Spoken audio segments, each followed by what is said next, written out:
Good evening all of my dear. आज फिर हम लोग करंट अफेयर्स के नए सेशन में आप लोगों के सामने हाजिर हूँ। और आज का करंट अफेयर्स का जो सेशन है बहुत ही वो भी महत्वपूर्ण है परीक्षा की दृष्टि से।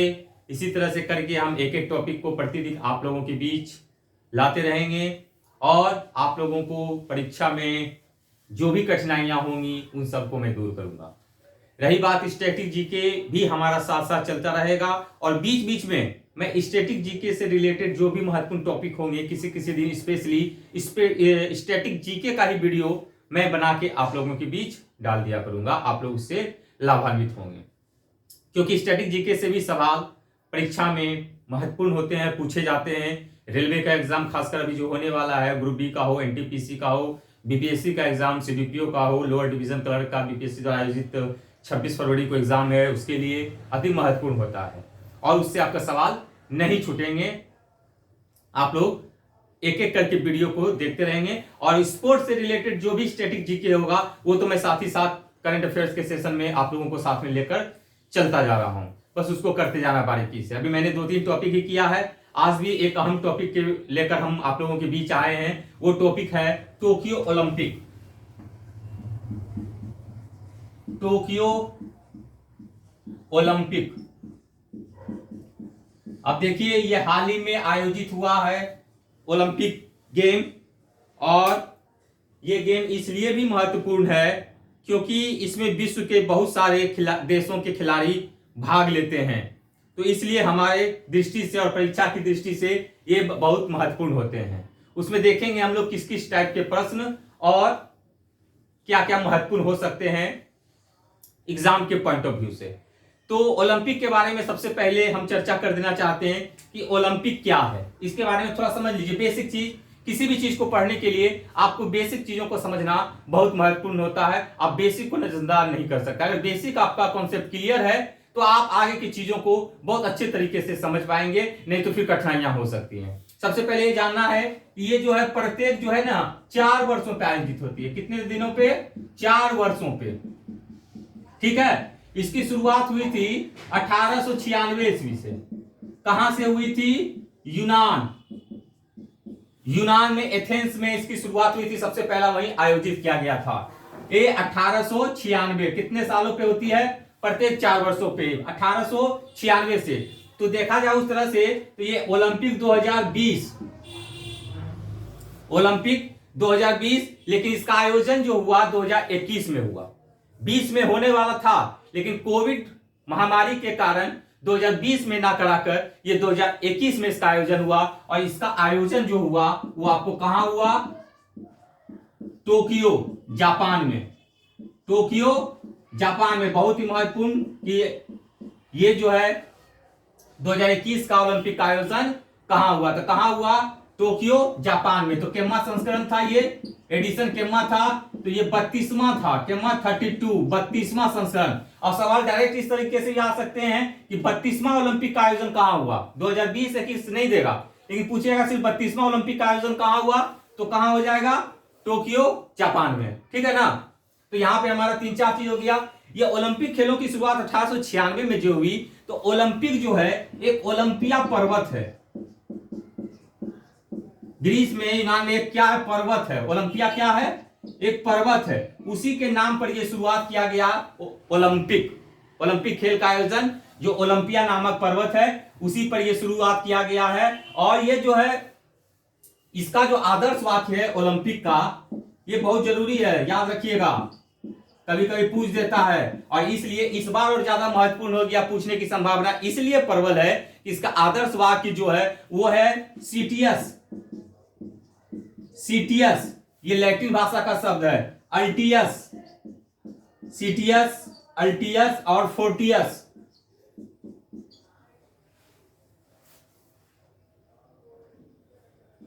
फोर्टियस ये लैटिन भाषा का शब्द है। सीटियस, अल्टियस, फोर्टियस। लेकिन हम लोग अगर हिंदी भाषा में इसको जानेंगे तो सीटियस का मतलब क्या होता है? तेज। और अल्टियस का मतलब ऊंचा। सीटियस का मतलब तेज, अल्टियस का मतलब ऊंचा और फोर्टियस का मतलब बलवान। बलवान। और अगर इंग्लिश में हम लोग थोड़ा जान लेंगे तो इसका हो जाएगा faster, higher, stronger. Faster, stronger, faster, higher, और ये हो जाएगा स्ट्रॉन्गर। ये इंग्लिश में, ये हिंदी में, ये लैटिन भाषा का सीटीएस एलटीएस 40 ज्यादा पॉपुलर यही है। ये ओलंपिक खेलों का क्या है, आदर्श वाक्य है, आइडियल सेंटेंस, सीटीएस एलटीएस 40s। लेकिन ये तो शुरुआत से, जब से शुरू हुआ सबसे यही आदर्श वाक्य था। लेकिन इस बार जो है कोविड-19 महामारी के कारण सारे विश्व में, विश्व के देशों के बीच एकजुटता दिखाने के लिए, एकजुटता दिखाने के लिए एक शब्द और जोड़ दिया गया, और वो शब्द है क्या जानते हैं, टुगेदर। टुगेदर मतलब क्या होता है, एक साथ, टुगेदर। तो क्या हो जाएगा, सीटीएस एलटीएस 40s, together, faster, higher, stronger और टुगेदर। तो ये शब्द मेरे भाई इस बार जोड़ा गया है ओलंपिक में, इसलिए यार चीजों को याद रखिएगा कि नया शब्द कौन सा जोड़ा गया, टुगेदर। नया शब्द कौन सा जोड़ा गया, टुगेदर। पहले कौन सा था, सीटीएस एलटीएस 40s, या बोल सकते हैं फास्टर, हायर, स्ट्रॉन्गर, और एक कौन सा शब्द ऐड हुआ, टुगेदर। टुगेदर का मतलब एक साथ। किस लिए, अगर मान लीजिए कोई इस तरीके सवाल पूछ दे कि टुगेदर क्यों जोड़ा गया, तो इसलिए कि कोविड-19 महामारी के कारण एकजुटता दिखाने के लिए सारे विश्व के देश एकजुट हो और कैसे इस महामारी को हटाया जाए, समाप्त किया जाए, खत्म किया जाए। अभी देख रहे हैं कि हम लोग कोविड-19 जो शुरुआत हुई थी, तब हर स्टेज में हम लोगों को प्रभावित करता जा रहा है, और हर बार हम लोग लॉकडाउन से झेल रहे हैं। इस कारण से ऑनलाइन की गतिविधि थोड़ा तेज हो गई है, पढ़ाई लिखाई का माहौल थोड़ा सा बीच में कह सकते हैं स्लो भी हुआ था, लेकिन कोई घबराने की बात नहीं है। मन में जोश और जुनून हो तो कहीं से भी व्यक्ति पढ़ सकता है, और एग्जाम की प्रक्रिया तो चलते रहेगी, और एग्जाम होएगा ही, और होना शुरू भी हो चुका है। तो ये हमारा क्या हो गया, ओलंपिक के बारे में। अब जो है ओलंपिक का एक और है कि ओलंपिक जो है एक लोगो है, इसका ओलंपिक का एक लोगो है। तो ओलंपिक का लोगो में जो होता है ना, 5 छल्ला है, और ये 5 छल्ला जो आपको जो है, ये पांचों विभिन्न रंग का है, विभिन्न कलर का है, और ये कलर जो है विभिन्न महाद्वीपों को क्या करते हैं, प्रतिनिधित्व करते हैं। हम लोग यहां देख लेते हैं कि ये पांचों छल्ला किस तरीके का है। इस तरीके का लोगो, किसका लोगो, ओलंपिक का लोगो। एक छल्ला यहां हो गया, एक छल्ला यहां हो गया। ये 5 तरीके का छल्ला है, नीला, काला, लाल। ये कलर जो है क्या है, नीला। ये कलर कौन सा है, काला। ये कलर कौन सा है, लाल। ये कलर कौन सा है, पीला। ये कलर कौन सा है, हरा। ये इसी तरीके का 5 छल्ला रहता है। पांचों छल्ला 5 महाद्वीपों का प्रतिनिधित्व करता है। तो पांचों महाद्वीप कौन कौन सा प्रतिनिधित्व करता है, हम लोग देख लेते हैं। नीला, काला, लाल, पीला और एक हरा। स्टैटिक जीके में इसी सब तरीके का सवाल रहते हैं, तो इसलिए ये सब चीजों को आप लोग बारीकी से देखते रहना है कि सवाल इस तरीके से पूछे जा सकते हैं। तो नीला किसका करता है, यूरोप का। काला किसका करता है, अफ्रीका का। लाल किसका करता है, अमेरिका का। पीला किसका करता है, एशिया का। और हरा किसका करता है, ऑस्ट्रेलिया का। ठीक है, समझ गए होंगे, हमें लग रहा बारीकी से आप लोग समझ गए होंगे। पीला एशिया, हरा ऑस्ट्रेलिया, लाल जो है अमेरिका, अमेरिका में उत्तरी अमेरिका और दक्षिणी अमेरिका दोनों। ठीक है ना। नीला क्या हो जाएगा, यूरोप। काला किसका, अफ्रीका। तो ये 5 कलर पांचों जो महाद्वीप को डिनोट करता है, इसी तरीके के छल्ला में ये लोगो रहता है बना हुआ। ठीक है, ये ओलंपिक का थोड़ा इतिहास के बारे में हम लोग समझ गए। अब हम लोग आगे देखते हैं कि ओलंपिक के आगे जो ये 32वां ओलंपिक हुआ उसकी क्या क्या विशेषताएं रही। यहां तक किन्हीं को कोई दिक्कत नहीं होगा। जितने भी स्टैटिक टाइप के जीके हैं, आदर्श वाक्य क्या है, कब से शुरू हुआ, कितने सालों पे होती है, कहां आयोजन हुआ, इसका लोगो जो है तो दे देगा। ओलंपिक खेलों में लोगो में से काला लोगो जो है छल्ला किस महाद्वीप का प्रतिनिधित्व करता है, पीला छल्ला किस महाद्वीप का प्रतिनिधित्व करता है, हरा छल्ला किस प्रतिनिधित्व का महत्व करता है। ठीक है, तो बन जाएगा। अब हम लोग देखते हैं आगे। अब देखिए हम लोग देखते हैं 32वां ओलंपिक में क्या सिर्फ ये इंपॉर्टेंस महत्वपूर्ण इस बार के ओलंपिक का। वैसे तो हमने इतिहास देख लिया ओलंपिक का इतिहास। अब आते हैं करेंट की दृष्टि से इस बार जो आयोजित ओलंपिक हुआ उसकी क्या क्या महत्वपूर्ण विशेषताएं रही, क्या क्या स्पेसिफिक चीजें रही और क्या एग्जाम में प्रश्न पूछे जा सकते हैं। तो शुभंकर, तो इसका शुभंकर जो था ये था मिराय तोबा। शुभंकर क्या था? मिराय तोबा। शुभंकर होता है क्या जानते हैं? जहां भी कोई खेल का आयोजन होता है तो वहां की सांस्कृतिक विशेषताएं या वहां के जीव जंतु जो स्पेसिफिक होता है उनका एक बनाया जाता है, लोगो तैयार किया जाता है और वो वहां की विशेषता होती है। तो उसी तरीके का एक लोगो तैयार किया गया था मिराय तोबा। मिराय तोबा मतलब पुराना अतीत और आने वाला भविष्य, ये दोनों को जोड़कर बनाया गया था मिराई तोबा। उसी को एक डायग्राम लोगो के रूप में दिया गया था, एक छोटे बच्चे टाइप का आकृति बनाया गया था, वही मिराई तोबा है जो कि इस बार का ओलंपिक का क्या था? शुभंकर था। 32वां ओलंपिक टोक्यो जापान का। अगला देखेंगे आदर्श वाक्य, आइडियल सेंटेंस क्या था 32वां ओलंपिक का? United bye emotions. क्या था? United bye emotions. United bye emotion. कुल कितने देश इसमें भाग लिए थे इस बार के ओलंपिक में? 206 कंट्री ने भाग लिया था। कुछ अन्य कंट्रियां जो शरणार्थी वाले होते हैं, वो ओलंपिक शरणार्थी के कंट्री जो होते हैं, मेंबर होते हैं, वो भी इसमें भाग लिए थे। तो कुल देशों की संख्या कितनी हो गई? 206 भाग लिए थे। शामिल खेल, कुल कितना खेल इसमें हुआ था 32वां ओलंपिक में? तो 32वां ओलंपिक में जो हुआ था 33 खेल हुआ था। याद करना देखिए आसान हो जाएगा। 32वां ओलंपिक का एक बढ़ा दीजिएगा तो कितना हो जाएगा खेल? 33 खेल। लेकिन देखो एक शब्द यहां आ रहा होगा 339 इवेंट। तो 33 खेल है ये इवेंट, कंफ्यूजन थोड़ा हो रहा होगा, कुछ लोग समझ भी नहीं पा रहे हैं कि 33 खेल है लेकिन इवेंट का मतलब क्या होता है। तो मैं आपको ये कंफ्यूजन दूर कर देता हूं। ये इवेंट का मतलब होता है कि जैसे कुछ खेल में बहुत सारे स्पर्धाएं होती है। जस्ट टेक एन एग्जांपल, निशानेबाजी, शूटिंग। शूटिंग में आपको एक खेल का नाम हो गया निशानेबाजी, लेकिन उसमें बहुत सारे इवेंट होते हैं। 10 मीटर राइफल, 24x7, बहुत तरीके का तैराकी में होता है बटरफ्लाई, 25 मीटर, 10 मीटर, 100 मीटर। अगर ट्रैक फील्ड की बात की जाए तो उसमें दौड़ में होगा 100 मीटर का दौड़, 1000 मीटर का दौड़, 2000 मीटर का दौड़, रिले दौड़। तो इसी तरह से कर करके इवेंटों की संख्या बढ़ जाती है। तो कितना इवेंट हो जाएगा?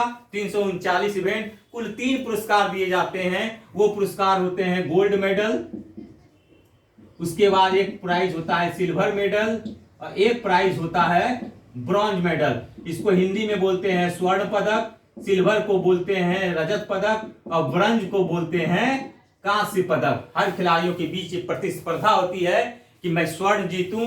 अगर स्वर्ण से चूके तो उसकी इच्छा होती है कि रजत जीतूं। रजत तो जीतना ही है, स्वर्ण से चूकेगा तो रजत तो मिलना ही है, क्योंकि जो सेकंड करेगा तो मिलेगा ही। और थर्ड करने वाले को क्या मिलता है?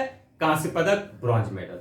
तो ये इतना को 339 गुना 3 कर दीजिएगा, उतना प्राइज दी जाती है। इस बार की जो ओलंपिक की विशेषता रही कि 4 खेलों को पहली बार शामिल किया गया। 4 तरह का खेल। कौन कौन सा खेल था? कराटा, जूडो कराटा जिसको बोलते हैं। ये 4 खेल में से एक पहला हो जाएगा नाम कराटा का।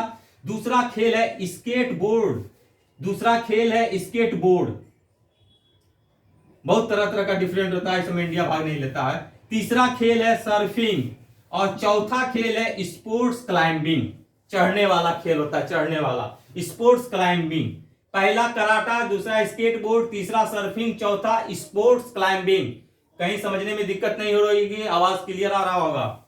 तो ये जो है अब सवाल आ सकते हैं कि इस बार हाल ही में आयोजित या 32वां ग्रीष्मकालीन ओलंपिक में आयोजित ओलंपिक में कौन से खेल को शामिल नहीं किया गया था? क्योंकि 4 हमारे पास है, तो कौन सा खेल को शामिल नहीं किया गया था? ऑप्शन रहेगा कराटा, स्केट बोर्ड, तीसरा रहेगा सर्फिंग, चौथा रहेगा कोई अन्य खेल, रमी।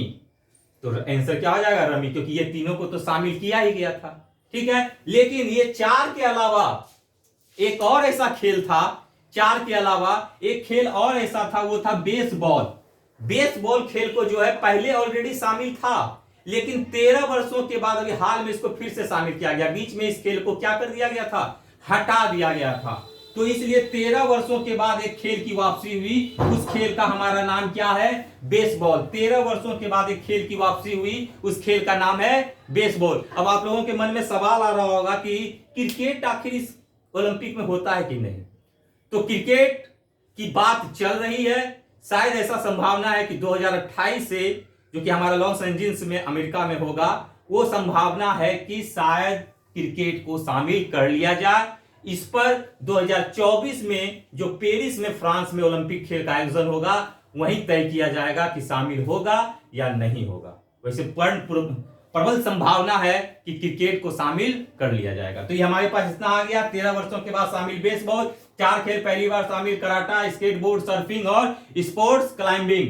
क्या था, कितना खेल शामिल? 33 खेल। कुल शामिल देश 206। आदर्श वाक्य यूनाइटेड बाय इमोशन। शुभंकर क्या था? मीराई तोबा। आगे अब आते हैं पदक में, देखते हैं किसको किसको कितना पदक मिला। यहीं पर फटाक से देख लेते हैं पदक कितना मिला। वैसे देखिए पदक का लिस्ट बहुत रहता है, लेकिन ज्यादा हम लोगों को उतना करने की आवश्यकता नहीं है, क्योंकि जनरली जो सवाल पूछे जाते हैं कि भारत कुल कितना पदक लिया, और ज्यादा यदा कदा हुआ तो पूछ देता है पहले स्थान पर कौन रहा था। पहला स्थान, सबसे अधिक पदक ओलंपिक में कौन देश लिया, तो हम लोग देख लेते हैं। सबसे पहला स्थान पे कौन रहा था? पहला स्थान पे रहे थे अमेरिका। पहला स्थान पे कौन सा देश रहा था? अमेरिका। वैसे भी सबसे शक्तिशाली देश है। खेल में भी पता नहीं कैसे शक्तिशाली हो जाता है, क्योंकि खेल को वहां बढ़ावा ज्यादा दी जाती है। तो ये कितना पदक लिया था? 39, 41, 33। देखो अगर इस तरीके का कहीं लिखा हुआ रहे तो आपको समझना है कि ये कौन सा हो जाएगा? 39 गोल्ड, ये कौन सा हो जाएगा? सिल्वर, ये कौन सा हो जाएगा? ब्रॉन्ज। तो टोटल देखा जाए तो कितना पदक हो गया? 3 4 9 113 पदक के साथ अमेरिका जो है शीर्ष स्थान पर रहा था, सबसे टॉप पर। अगर दूसरा की भी बात करें तो हम लिख देते हैं, बता देते हैं। दूसरा स्थान पर रहा था चाइना, 38, 32, 18। 38, 32, 18 कुल पदक।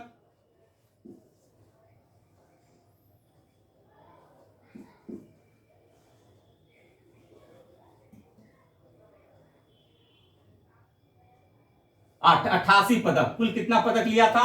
88 पदक। अब आ जाओ मेरे अपने कंट्री, अपना देश भारत जो है, भारत कुल कितना पदक? कुल 7 पदक। कुल 7 पदक, जिसमें से 1 2 4 याद करना बिल्कुल आसान। अब कैसे भारत कितना पदक लिया? 7। एक पहला लिख दीजिए, क्योंकि शुरुआत संख्या कितनी होती है? 1। 1 का दुगना कर दीजिए, तो 1 का दुगना कितना? 2, या 1 जोड़ दीजिए, दुगना 2, फिर 2 का दुगना कर दीजिए, कितना? 4। यानी सबसे टॉप जो है वो सबसे नीचे रख दीजिए। स्वर्ण पदक सबसे टॉप पुरस्कार, तो 1 लिया। उसके बाद रजत तो 2 लिया। उसके बाद कांस्य तो कितना लिया? 4 लिया। कुल पदक कितना? कुल तो लिख ही दिए हैं, तो कुल पदक हो गया कितना? 7। कंफ्यूज नहीं होता है। गोल्ड कितना? 1। सिल्वर कितना? 2।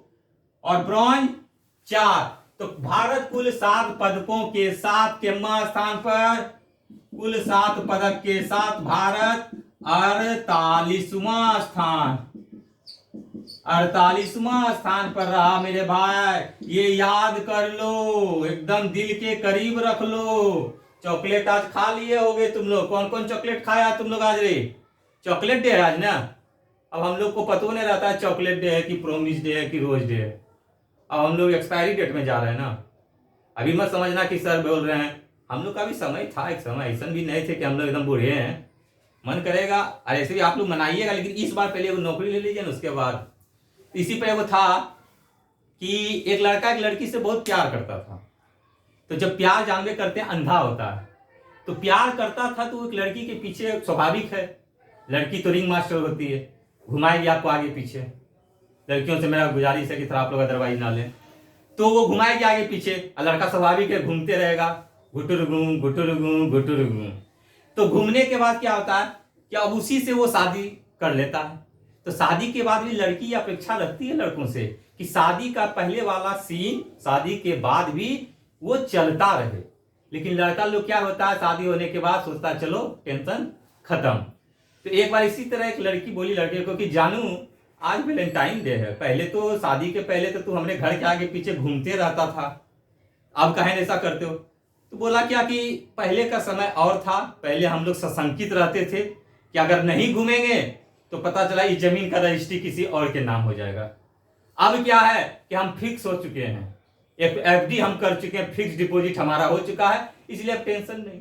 तो वही बात है, तो ये सब चीजों का भी ध्यान नहीं देना है। अभी हम लोगों को ध्यान देना है 7 पदक, 1 2 4, ये सातों पदक में सब जानना है कि सातों कौन कौन जीता। सवाल यहीं से पूछे जाएंगे, उस सबसे सवाल नहीं पूछेगा। तो यहाँ पे हमको ध्यान देना है कुल कितना पदक जीता, 7। भारत का कितना स्थान, 48वां, एकदम वीवीआई सवाल, वीवीआई पूछेगा ओलंपिक खेलों में भारत का कितना स्थान रहा, 48वां। भारत ने कुल कितना पदक लिया, 7। भारत ने कुल कितने स्वर्ण पदक जीते, 1। ठीक है, अब चलो आगे चलते हैं।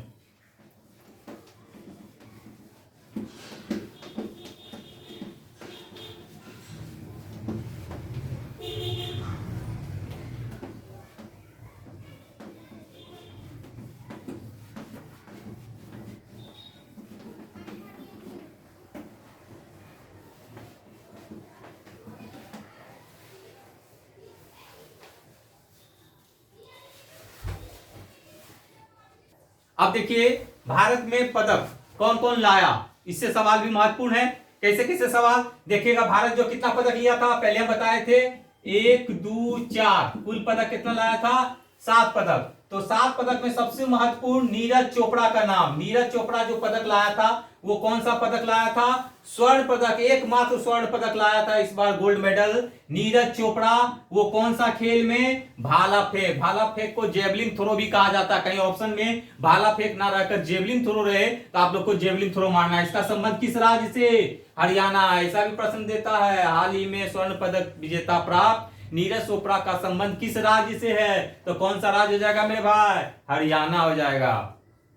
दूसरा पदक जो है मीराबाई चानू, ये रजत में लाई थी, रजत पदक, सिल्वर मेडल, कौन सा खेल में, भारोत्तोलन। भारोत्तोलन यानी वेट लिफ्टिंग, वजन उठाना, वेट लिफ्टिंग। इनका संबंध किस खेल से, अरे किस राज्य से, मणिपुर। तीसरा पदक जो है रजत लाया था वो रवि दहिया, रजत सिल्वर मेडल, वो कौन सा खेल में, कुश्ती में, किस राज्य से संबंधित, हरियाणा से संबंधित। रवि दहिया रजत पदक, कौन सा खेल, कुश्ती, और किस राज्य से संबंधित, हरियाणा। चौथा जो लाया था पदक, कांस्य पदक, वो एक थी लड़की, महिला थी, लवलीना बोगेहेन।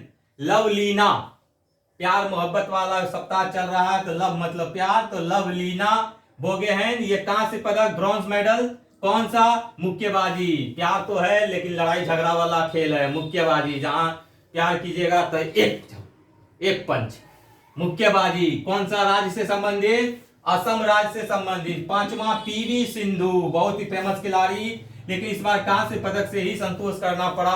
पिछले बार पीवी सिंधु जो है रजत पदक, सिल्वर मेडल लाई थी ओलंपिक में ही, इस बार कांस्य पदक बैडमिंटन खेल से संबंधित। और राज्य की बात की जाएगी तो आंध्र प्रदेश। छठा जो है बजरंग पूनिया, बजरंग पूनिया, कांस्य पदक, कांस्य पदक, खेल कौन सा, कुश्ती, बजरंगबली। बजरंगबली, बजरंगबली सबसे शक्तिशाली भगवान। कोई भी काम होगा, कुछ भी आप लोग के साथ होता होगा तो नाम याद आता होगा, जय बजरंगबली।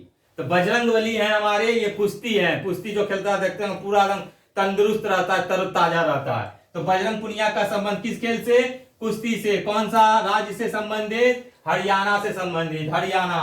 सातवां जो है ये हॉकी टीम, पुरुषों की हॉकी टीम, कह सकते हैं कि ये 41 साल के बाद, कभी ऐसा भी आ सकता है 41 वर्षों के बाद कोई पदक हॉकी में भारत जीता। इससे पूर्व 1980 ईस्वी में भारत ने स्वर्ण पदक जीता था, 1980 में, शायद हम लोग आप लोग का जन्म भी नहीं हुआ हो। तो 1980 में लाया था, 1980 के बाद 2021 के ओलंपिक में ये कांस्य पदक ही लाया, लेकिन हॉकी में पदक दिलाया। अब इसके कप्तान कौन थे ये जान लो मेरे भाई, फेमस है किसकी कप्तानी में, कप्तान थे मनप्रीत सिंह। हॉकी, भारतीय पुरुष हॉकी टीम के कप्तान कौन थे, मनप्रीत सिंह। मनप्रीत सिंह, भारतीय हॉकी टीम के कप्तान मनप्रीत सिंह। हॉकी टीम ने कौन सा पदक जीता, कांस्य पदक। वैसे स्वर्ण पदक कौन जीता था, बेल्जियम जीता था, बेल्जियम। याद करने के लिए लिख सकते हैं ब्रैकेट में, बेल्जियम जो है स्वर्ण पदक जीता था हॉकी में। ठीक है, हॉकी टीम पुरुष कांस्य पदक, स्वर्ण पदक लिया बेल्जियम। 41 वर्षों के बाद कोई पदक आया हॉकी खेल में, और हॉकी टीम के कप्तान कौन थे, मनप्रीत सिंह। सबसे पहला भारत के लिए पहला पदक कौन दिलाया? मीराबाई चानू। पहला पदक, जो खेल शुरू हुआ तो पहला पदक कौन दिलाया? मीराबाई चानू। सिल्वर मेडल से शुरुआत, भारत का खाता खुला था। सिल्वर मेडल, रजत पदक से भारत का खाता खुला था, वो दिलाने वाली थी मीराबाई चानू। भारोत्तोलन खेल जिसका संबंध किस राज्य से है? मणिपुर। और स्वर्ण पदक एकमात्र कौन सा लाया? एकमात्र स्वर्ण पदक नीरज चोपड़ा। कौन सा खेल? भाला फेंक। अभी तक भारत जो है 2 ही स्वर्ण पदक व्यक्तिगत स्पर्धा कर सकते हैं तो लिया है। वो 2 खिलाड़ी हैं, एक अभिनव बिंद्रा निशानेबाजी में और एक है ये भाला फेंक जेवलिन थ्रो में आपको नीरज चोपड़ा। लेकिन अगर एक तरीके का एक प्रश्न और भी नीरज चोपड़ा का पहला में आ सकता है कि ट्रैक फील्ड में जीतने वाले पहले खिलाड़ी, ट्रैक फील्ड मतलब फील्ड में, ट्रैक फील्ड में खेलने वाले, एथलेटिक्स में जीतने वाले खिलाड़ी, एकमात्र स्वर्ण पदक विजेता वो है आपको नीरज चोपड़ा। नीरज चोपड़ा बहुत ही अच्छा नाम और भारत का नाम रोशन किया और भारत को एक स्वर्ण पदक दिलाया। इस तरीके से हम लोग देख लिए ये हमारा टोक्यो ओलंपिक। एक चीज और लगता है इसमें छूटा है, वो छूटा है आपको बता देना चाहता हूं, वो है देखिए ध्वजवाहक। तो भारतीय टीम का ध्वजवाहक कौन था? हर टीम के जो खिलाड़ी देश के जाते हैं तो ध्वजवाहक होते हैं, अपने अपने कंट्री का ध्वज लेकर जहां ओपनिंग होता है, खेल का उद्घाटन होता है, उस फील्ड में, उस ओपनिंग में दरमियान अपने देश का झंडा लेकर पूरे फील्ड का चारों ओर चक्कर लगाते हैं। कोई एक खिलाड़ी के अगुवाई में बाकी सारे खिलाड़ी उस ध्वजवाहक के पीछे पीछे चलते हैं। ये सवाल परीक्षा में पूछा जाता है, इसलिए हम उसको भी देख लेते हैं कि ध्वजवाहक कौन था। तो ध्वजवाहक की अगर बात करेंगे तो ध्वजवाहक 2 इवेंट होता है, एक उद्घाटन, एक समापन। एक उद्घाटन समारोह और एक कौन सा समारोह होता है? क्लोजिंग सेरेमनी यानी समापन समारोह। ठीक है, तो उद्घाटन समारोह में 2 थे, एक थी कौन? एमसी मैरी कॉम। एमसी मैरी कॉम मुक्केबाजी से संबंधित खिलाड़ी हैं। MC Mary Kom super mom भी इसे कहा जाता है। एमसी मैरी कॉम को हाल ही में इन पर जीवन पे एक मूवी भी आई थी, एमसी मैरी कॉम, जिनका रोल का निभाया था प्रियंका चोपड़ा ने। एमसी मैरी कॉम और दूसरे खिलाड़ी थे मनप्रीत सिंह। वही मनप्रीत सिंह भारतीय हॉकी टीम के कप्तान मनप्रीत सिंह। समापन समारोह के कौन थे? बजरंग पुनिया। समापन समारोह के कौन थे? कुश्ती के खिलाड़ी बजरंग पुनिया ध्वजवाहक थे। भारत के ध्वजवाहक याद रखना, भारत के ध्वजवाहक कौन थे? उद्घाटन समारोह एमसी मैरी कॉम, दूसरा मनप्रीत सिंह, समापन समारोह के बजरंग पुनिया। ठीक है, एक महत्वपूर्ण सवाल और आता है, वो हम आप लोगों को लिखा देते हैं, याद कर लीजिएगा कि इस बार ओलंपिक में एक ट्रांसजेंडर खिलाड़ी भाग लिया था। ट्रांसजेंडर खिलाड़ी महिला वर्ग में लेकिन भाग लिया था। ट्रांसजेंडर का मतलब ही होता है ना महिला ना पुरुष, तो भाग तो आखिर बात लेगा ही ना। तो महिला कैटेगरी में वो भाग लिया था और वो था वेट लिफ्टिंग, भारोत्तोलन में। लिख लीजिएगा, इसको नोट करके लिख लीजिएगा, एकमात्र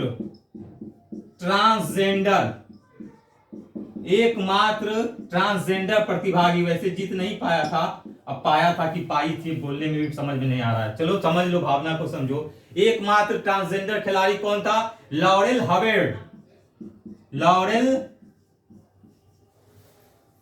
हवर्ड कहां की खिलाड़ी? न्यूजीलैंड की खिलाड़ी लॉरेल हवर्ड। एकमात्र ट्रांसजेंडर खिलाड़ी लॉरेल हवर्ड। किस खेल से संबंधित? तो भारोत्तोलन। किस खेल से संबंधित? भारोत्तोलन, वेट लिफ्टिंग, महिला कैटेगरी में भाग ली थी, महिला वर्ग में 67 केजी भार वाले कैटेगरी में, महिला कैटेगरी में भारोत्तोलन, वेट लिफ्टिंग। एकमात्र ट्रांसजेंडर प्रतिभागी लॉरेल हवर्ड, न्यूजीलैंड। ठीक है, तो ये इतना हमारा 32वां ओलंपिक से रिलेटेड सवाल परीक्षा में जो कि इतना कर लोगे, एक भी सवाल तुम्हारा मिस नहीं करेगा, इससे एक्स्ट्रा नहीं पूछने जा रहा है। इसको अच्छे तरीके से देख लेना, घोट के पी लेना, और मैं टेस्ट लूंगा, तुम लोगों को पीडीएफ दे दूंगा, तुम लोग अपने में असेसमेंट कर लेना कि हमारी तैयारी कैसी है। जैसे ही एक टॉपिक खत्म होगा मैं टेस्ट लूंगा, स्पोर्ट्स सेक्शन खत्म होगा, 1-2 क्लास और चलेगा स्पोर्ट्स में, उसके बाद स्पोर्ट्स समाप्त है। क्योंकि पैरा ओलंपिक करना है, कुछ बैडमिंटन का करना है, और भी अन्य खिलाड़ी देखेंगे, अन्य खेल देखेंगे जो महत्वपूर्ण होंगे। बाकी तो बीच बीच में अपडेटेड तो हम पूछते ही रहेंगे। अब अंत में देखिए, हमारा जो लास्ट वीडियो था, कल के वीडियो, तो कल का वीडियो में हम फ्रेंच ओपन बता रहे थे, विंबलडन बता रहे थे, यूएस ओपन बता रहे थे, ऑस्ट्रेलिया ओपन बता रहे थे, ग्रैंड स्लैम। तो लास्ट वाला जो ग्रैंड स्लैम हम बताए थे यूएस ओपन, तो 22 में तो हुआ नहीं है, क्योंकि सबसे अंतिम ग्रैंड स्लैम वही होता है जो कि आपको कब होता है आयोजित, सितंबर माह में, अगस्त सितंबर में। तो उसमें से हमारा डाटा जो है वो स्लिप ऑफ माइंड कहिए या कुछ कहिए कि वो हम 2020 वाला डाटा बता दिए, तो उसको आप लोग सुधार लोगे मेरे भाई लोग। इसलिए हम यहां लिख देते हैं यूएस ओपन 2021। वैसे वो भी डाटा सही था, लेकिन वो डाटा 2020 का था। तो जब 21 हो गया तो 20 का डाटा महत्वपूर्ण नहीं है, क्योंकि जब करंट नया आ चुका है तो पुराना लाभ उस तरह से 19, 18, 17, 16, 15 बहुत दिन साल होता जाता है, तो उतना हम लोग नहीं देखेंगे। तो ये उसको सुधार करके आप लोग 21 समझिएगा नया वाला डाटा ये, और उसको अगर समझना है तो 20 कर लीजिएगा, लेकिन हमारी समझ से उसको याद नहीं कीजिएगा। तो ये हम लोग देखते हैं यूएस ओपन में विजेता में सबसे पहले पुरुष विजेता कौन रहा? इसमें विजेता रहे थे डैनियल मेदवेदेव। कहां के खिलाड़ी? रूस के खिलाड़ी। उप विजेता की बात की जाएगी तो कौन हो जाएगा? नोवाक जोकोविच। ये कहां के खिलाड़ी? सर्बिया के खिलाड़ी। कल हम बता दिए थे इसका डोमिनिक थिएम। और अलेक्जेंडर जेवरेव वो 20 का था, 20 में जीता था थिएम। लेकिन 21 की अगर बात की जाएगी तो डैनियल मेदवेदेव, इसको याद कर लेना तुम लोग। और महिला की अगर बात की जाए तो महिला में विजेता रही थी एम्मा राडुकानु। एम्मा कुछ भी दे सकता है, विदेशी नाम है। कहां की रहने वाली? ब्रिटेन की रहने वाली एम्मा राडुकानु, ठीक है। और उप विजेता रही थी लैला फर्नांडिस को हराई थी, लैला फर्नांडिस। ये कहां की खिलाड़ी? कनाडा की खिलाड़ी। तो उसको सुधार लेना मेरे भाई लोग। स्लिप ऑफ माइंड हो गया था, 20 वाला डाटा चला गया था, कोई दिक्कत नहीं है। इसलिए मैं आज के वीडियो में बता दे रहा हूं यूएस ओपन 2021 का डाटा ये है।